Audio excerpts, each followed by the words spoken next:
Hoy! Mahulog ka dyan kuya, ingat oy.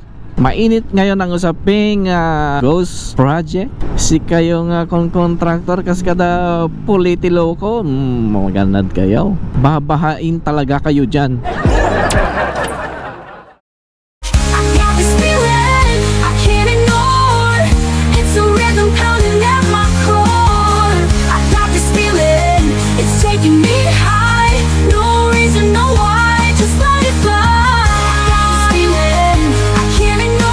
And welcome back to Markisa.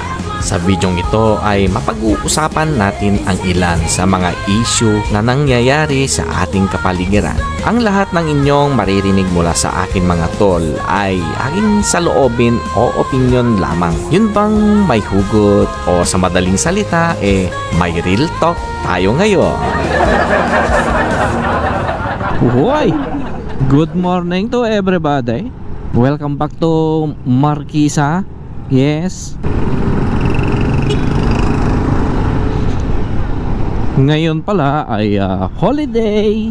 Holiday means gala, family time, and whatever, etc. Kung ano man trip nyo ngayong holiday. Siyempre, today is 21, Thursday. Yes, Thursday. Tapos day off mo kinabukasan, Friday. Ako kasi day off ko bukas, Friday. Kaya naman, nag-leave tayo ng Saturday. May pasok ako ng Saturday. And then, the following day is Sunday. Walang pasok. Kaya naman, nasa long weekend vacation tayo ngayon. Wow! Yes. Tapos sa Monday, it's a holiday na naman yan mga tol. Gemas 5 days vacation ko ngayon. Ngayong buwan ng Agosto.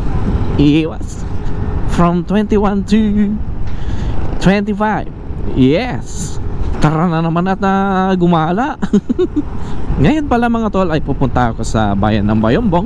At may personal lang akong kukuning mga papeles sa aking tropa, kaibigan. Ayan. Medyo maganda ang kalangitan natin. Ayan. At walang ulan, hindi mainit.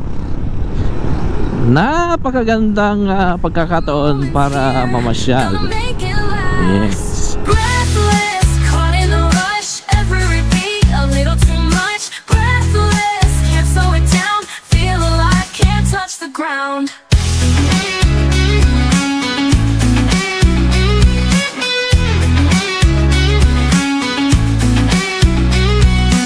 Update nga pala dun sa ating tonsil. Ano, okay na, hindi na siya bumalik mga tol. Ang ginawa ko ay nagmumumog ako ng baking soda, tapos nilalagyan ko ng warm water. Ayan. Kasi ang baking soda ay merong properties or may mga benepisyo kang makukuha, kagaya ng meron siyang antibacterial ano yun? O yun, basta yun, may antibacterial siya. Kapag nagmumug ka ay mape-prevent niya ang pamumuo ng mga cavity sa ipin. Tatanggalin niya yung ayun nga, ipe-prevent niya yung mouth mo sa mga bacteria, keeping away you from the bacteria. Kimas. Traffic. 10 seconds.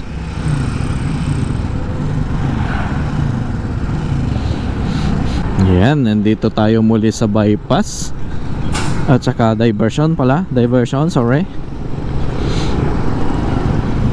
Mainit na issue ngayon mga tol sa ating national entire the Philippines. Mainit ngayon ang usaping ghost project. Anyan, under DPWH. Si kayo si kayong contractor kas kada politiloko, maganad kayo. Kuna nagkaroon ni PBBM. Sabi ni BBM ay hindi na kayo nahiya. Una yan, nagpuskol ti bibigyaw. Mahiya naman kayo man.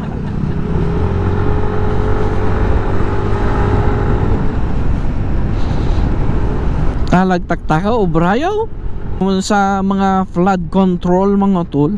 Importante yun kasi kapag walang flood control, lalo na dyan sa parte ng NCR ay ayun, babahain talaga kayo dyan. Maging dito sa probinsya mga tol, ramdam din namin dito yung pagtaas ng tubig ng aming mga ilog, dahil napakaraming ilog dito sa aming probinsya. Ayan, nandito na tayo sa Bayombong proper. Ayan, dito tayo pupunta sa may Boulevard, Barangay Salvacion. Right. Dito sa aming bayan, sa bayan ng Solano at Bayombong, ay maging ang Bambang, Aritaw at saka Bagabag ay katabi lang namin ang ilog Magat. Kaya pag yan tumaas ay pupunta sa aming mga irigasyon, papunta sa mga bayan-bayan at mga palayan. Ibig sabihin ay damay-damay yon mga tol. Teka lang at may kunin lang ako.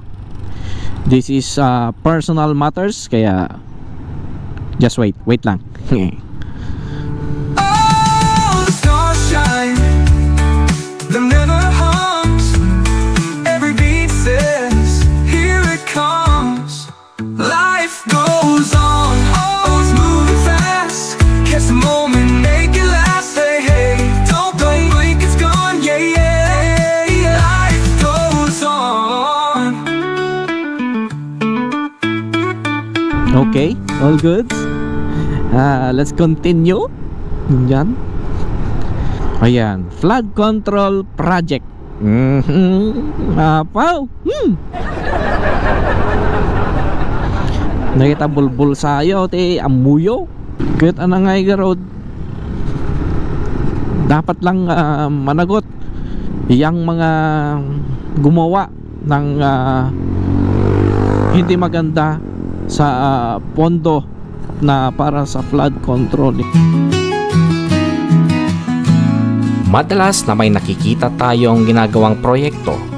Meron sa kalsada, may tulay, gusali, at ayun na nga, ang mainit na usapin ngayon ay ang flood control. Kasi naman, may hindi natatapos, may nasisira kaagad dahil substandard ang kalidad. At pinakamalala sa lahat ay yung bayad ka na pero wala ka pang nasisimulan. Ito na yung tinatawag nating ghost project. At isa lang ang rason sa lahat ng ito. Ito ay dahil sa kasakiman. Ghost projects, standard projects, overpricing sa procurement, suhol, kickbacks, conflict of interest, at scam. Lahat ng ito ay nangyayari noon pa man at magpahanggang sa ngayon. Nakakagalit at nakakalungkot talaga mga tol. Daig na daig pa talaga niya ang isang breakup sa jowa mong anak ng isang kontraktor. Sistemang hindi na matigil-tigil. Mga proyektong dapat sanang magliligtas sa iyo at sa pamilya mo mula sa baha ay ninanakaw lang ng mga iniluklok nating umupo sa pwesto. Ito yung mga sakim, taksil, magnanakaw at walang awa na walang pakialam sa sambayanang Pilipino.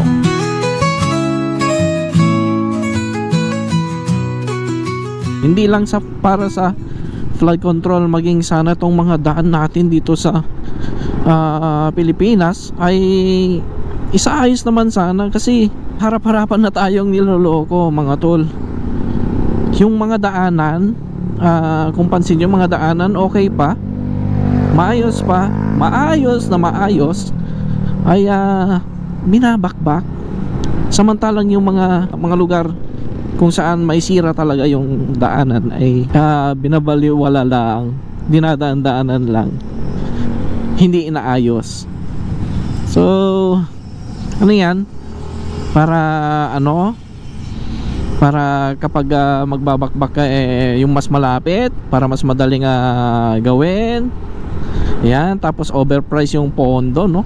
Imbes na pang 2M lang ay nagiging 5M. Tapos yung gawa pang ano, pang punas. Oh, yun, nakita tayo dito. Nawala na yung nagbabarbecue dito. At balita ko rin dito sa Bayumbong, mga tol, ayan. At dahil holiday ngayon, walang munisipyo, I think, ayan, na nagki-clearing sila sa mga daanan dito, sidewalk. Ayan, para may mga daanan ng mga estudyanteng papasok sa mga eskwelahan, mga senior citizen. Ayan, napanood ko yung may nag-video dito na nagki-clearing sila. Ayan, so kumusta na nga ba? Mukhang ewan ko. Ang sa akin ay merong part na as you see ay may mga part na open na, at sa mga may mga part din na may nakahambala. Ayan. Dito, oh, yan. Munisipyo na ang bahala dyan. Ay sana ay may saayos, ano, para maayos ang mga dadaanan, yung mga sidewalk, para hindi ka nakakaabala sa mga dumadaang mga tao, mga estudyante. Nadadaan pa sila sa daanan mismo ng mga sasakyan para makapunta doon sa kanilang mga eskwelahan at mga pupuntang lugar. I'm counting stars, oh, oh, oh. One by one they show, oh, oh, oh. Lighting up my soul tonight, filling up my heart so bright. I'm counting stars, oh, oh, oh, oh, oh, oh. Ayan, dumaan pala ako dito sa may Kapitolyo, mga tol. Yan, wala masyadong tao. Parang gusto kong mag-jogging. Magja-jogging tapos kakain ng marami mamaya, no? Kalokohan. Yan, oh, pwede talaga. Uy, wow. May mga food cart. Ano yan? For sale? For rent? Ano? Hindi natin alam.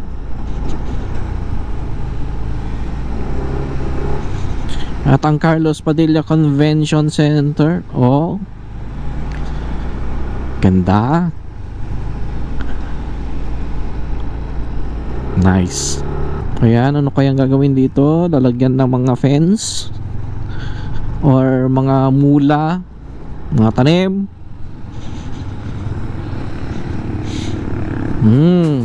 Uwi na tayo. Ito naman tayo sa Solano. I wanna die with a smile, oh yeah. Chasing the sun for a little while, yeah, yeah. No regrets, no chains, just a spark in my veins. I wanna die with a smile, oh yeah, oh yeah. And we're Apo, kaya kayo pinagbabawalan dito sa ano, highway ganyan mga diskarte ninyo, mga jeep kayo And we're back to Solano, mga tol. Daan tayo dito sa palengke. Uy, under cons. Ano kayong gagawin dyan? Sa gilid ng creek. Ayan. Naamoy kong pwede nantong daanan yung part na yun. Tapos may mga nagbebenta ng pagkain, di ba? That's nice. That's nice. Solano, ayan, the commercial capital of the province of Nueva Vizcaya. Left and right parkings right there. Mapa-tricycle kan 4 wheels. Bahala kayo tan. Disiplina. Lalakay kung magbagat kayo. Yata. Uy, daming prutas oh. Ang bango.